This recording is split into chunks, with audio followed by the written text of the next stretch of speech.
नमस्कार दोस्तों, target with Hamid YouTube channel में आप सभी का बहुत बहुत स्वागत है।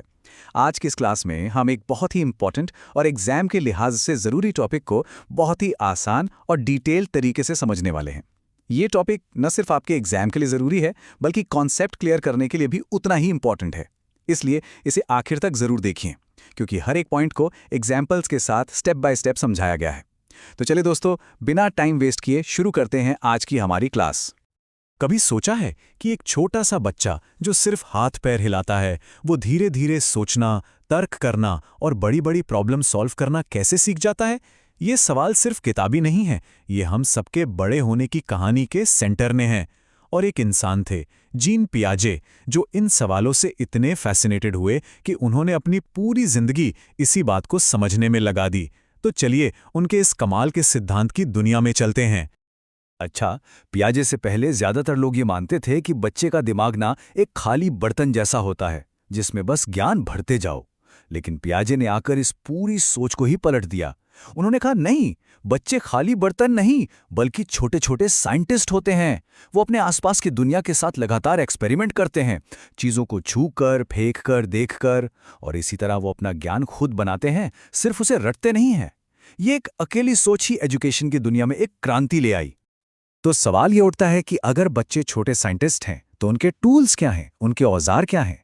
पियाजे ने कुछ ऐसे मानसिक बिल्डिंग ब्लॉक्स के बारे में बताया जिनका इस्तेमाल हम सभी इस दुनिया को समझने के लिए करते हैं। चलिए एक एक करके इन पावरफुल टूल्स को समझते हैं। तो सबसे पहला और सबसे जरूरी टूल है स्कीमा। अब ये स्कीमा क्या भला है? बहुत सिंपल है।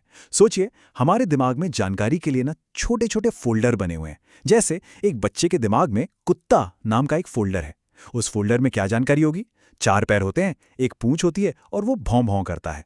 अब जब भी वो बच्चा कोई 4 पैरों वाला जानवर देखेगा तो उसका दिमाग फौरन उस जानवर को इसी कुत्ता वाले फोल्डर में डालने की कोशिश करेगा। अब देखिए, कहानी में एक ट्विस्ट आता है। बच्चे ने पहली बार एक बिल्ली देखी, दिमाग ने चेक किया, 4 पैर हैं, एक पूंछ है, तो दिमाग ने कहा अरे वाह, ये तो कुत्ता वाले फोल्डर में एकदम फिट बैठता है, और बच्चे ने उसे कुत्ता कह दिया। तो जब हम किसी नई जानकारी को अपने पुराने पहले से बने हुए फोल्डर में फिट करते हैं, इसी प्रोसेस को पियाजे ने कहा आत्मसातकरण या असिमिलेशन। लेकिन तभी वो बिल्ली भौंकने की जगह म्याओ कर देती है और कोई बड़ा उसे बताता है बेटा ये कुत्ता नहीं, ये बिल्ली है। अब दिमाग में कंफ्यूजन शुरू। पुराना कुत्ता वाला फोल्डर तो यहां काम नहीं कर रहा, तो दिमाग क्या करेगा? वो या तो कुत्ता वाले फोल्डर को अपडेट करेगा या फिर बिल्ली के लिए एक बिल्कुल नया फोल्डर बना देगा। दिमाग का यही एडजस्टमेंट, यही बदलाव समायोजन या अकोमोडेशन कहलाता है। तो चलिए एक बार फटाफट से इन दोनों का फर्क समझ लेते हैं। जब बच्चा एक घोड़े को देखकर उसे बड़ा कुत्ता कहता है तो वो एसिमिलेशन कर रहा है, यानी पुराने फोल्डर का इस्तेमाल कर रहा है।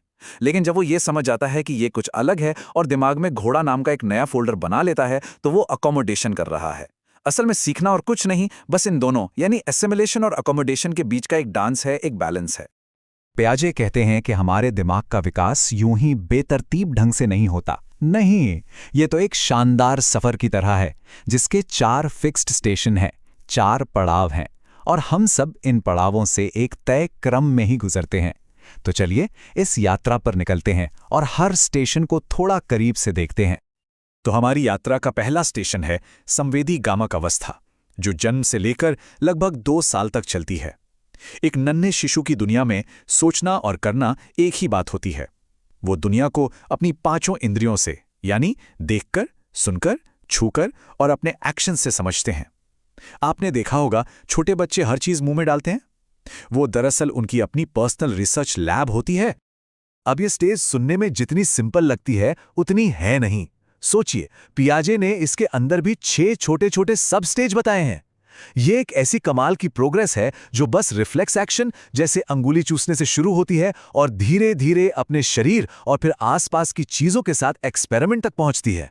स्टेज के खत्म होते होते बच्चा अपने दिमाग में चीजों की एक तस्वीर बनाना शुरू कर देता है। सिर्फ 24 महीनों में, यानी 2 साल में, एक बच्चा कहां से कहां पहुंच जाता है ना कमाल की बात? इस स्टेज की सबसे बड़ी अचीवमेंट क्या है जानते हैं? वो है वस्तु स्थायित्व या ऑब्जेक्ट परमानेंस को समझना। एक बहुत छोटे बच्चे के लिए तो out of sight out of mind वाली बात सच होती है, अगर खिलौना चादर के नीचे छिपा दिया तो उसके लिए वो खिलौना दुनिया में है ही नहीं। लेकिन इस स्टेज के अंत तक वो ये सीख जाता है कि खिलौना छिपा होने के बावजूद वहीं मौजूद है। दिमाग के विकास में ये एक बहुत बड़ी छलांग है। चलिए, अब यात्रा पहुंचती है दूसरे स्टेशन पर, जिसका नाम है पूर्व संक्रियात्मक अवस्था। ये चलती है लगभग 2 से 7 साल तक। यहाँ भाषा और कल्पना की एक नई दुनिया के दरवाजे खुल जाते हैं। इस उम्र में बच्चों की अपनी ही एक जादुई दुनिया होती है, लेकिन उनकी सोच में लॉजिक कम और इमेजिनेशन ज़्यादा होती है। आइए देखते हैं कैसी होती है उनकी सोच।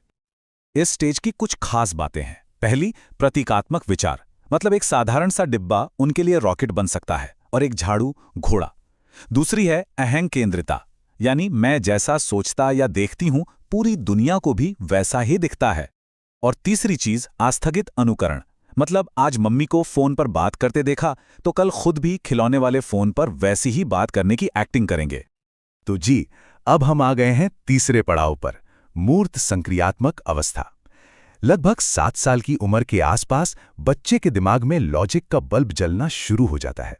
वो तार्किक रूप से सोच सकते हैं, लेकिन यहाँ एक छोटी सी शर्त है।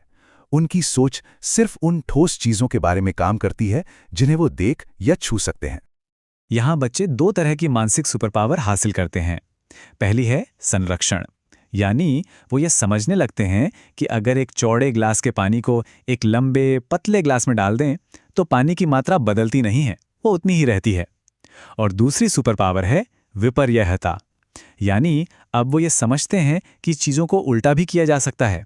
जैसे अगर 2 + 3 5 होता है तो 5 में से 3 घटाने पर 2 ही आएगा। और अब आता है हमारा आखिरी और फाइनल स्टेशन, औपचारिक संक्रियात्मक अवस्था। ये शुरू होती है लगभग 11 साल की उम्र से। यहाँ आकर दिमाग की सारी बेड़ियां खुल जाती हैं। अब सोच सिर्फ उन चीजों तक सीमित नहीं रहती जिन्हें हम देख या छू सकते हैं, बल्कि अब हम अमूर्त विचारों के बारे में भी सोच सकते हैं। इस स्टेज पे आके सोच का लेवल एकदम नेक्स्ट लेवल हो जाता है। अब टीनेजर्स न्याय क्या है, ईमानदारी क्या है, प्यार क्या है, इन जैसे एब्स्ट्रैक्ट आइडियाज पर बहस कर सकते हैं। अब वो प्रॉब्लम सॉल्विंग के लिए सिर्फ तुक्के नहीं मारते, बल्कि एक साइंटिस्ट की तरह सोचते हैं, सारे संभावित समाधानों पर विचार करते हैं। तो पियाजे का ये सिद्धांत वाकई लाजवाब था, है ना? इसने हमें दिमाग के विकास को समझने का एक पूरा नक्शा दे दिया। लेकिन साइंस में कभी भी कुछ फाइनल नहीं होता, वो हमेशा आगे बढ़ता रहता है। तो सवाल ये है कि क्या पियाजे की थियरी परफेक्ट थी? क्या इसमें कोई कमी नहीं थी? चलिए कहानी में आगे बढ़ते हैं और देखते हैं। और यहीं पर एंट्री होती है नव पियाजेवादी यानी नियो पियाजेटियन सिद्धांतकारों की। इन्होंने पियाजे को गलत साबित नहीं किया, बल्कि उनके काम को और भी बेहतर बनाया। आप समझ लीजिए कि पियाजे ने जो नींव रखी थी, इन्होंने उस पर एक और भी शानदार और मजबूत इमारत खड़ी कर दी। तो सवाल है, इन्होंने नया क्या जोड़ा? इन्होंने कहा कि सिर्फ स्टेजेस ही सब कुछ नहीं है, और भी चीजें हैं जो मैटर करती हैं, जैसे कि हमारी वर्किंग मेमोरी की क्षमता, यानी एक बार में हम कितनी बातें दिमाग में रख सकते हैं, या फिर हमारा कल्चर और सामाजिक माहौल किस तरह हमारी सोच को आकार देता है। इन शॉर्ट, इन्होंने पियाजे के बनाए नक्शे को और भी ज्यादा डिटेल्ड और सटीक बना दिया। तो इतनी सारी थियोरी का आखिर फायदा क्या है? खासकर एक टीचर या पेरेंट के लिए इसका क्या मतलब है? देखिए, ये सिर्फ किताबी बातें नहीं हैं। पियाजे के आइडियाज का सीधा असर इस बात पर पड़ता है कि हमें बच्चों को सिखाना कैसे चाहिए। पियाजे के हिसाब से एक आइडियल क्लासरूम कैसा होना चाहिए?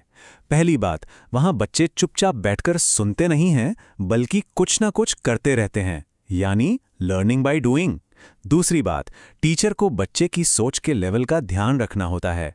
और सबसे जरूरी, टीचर का फोकस सिर्फ सही जवाब पर नहीं, बल्कि इस बात पर होता है कि बच्चे ने सोचा कैसे, वो उस जवाब तक पहुंचा कैसे। यहां टीचर एक लेक्चरर नहीं, बल्कि सीखने के सफर में एक गाइड है।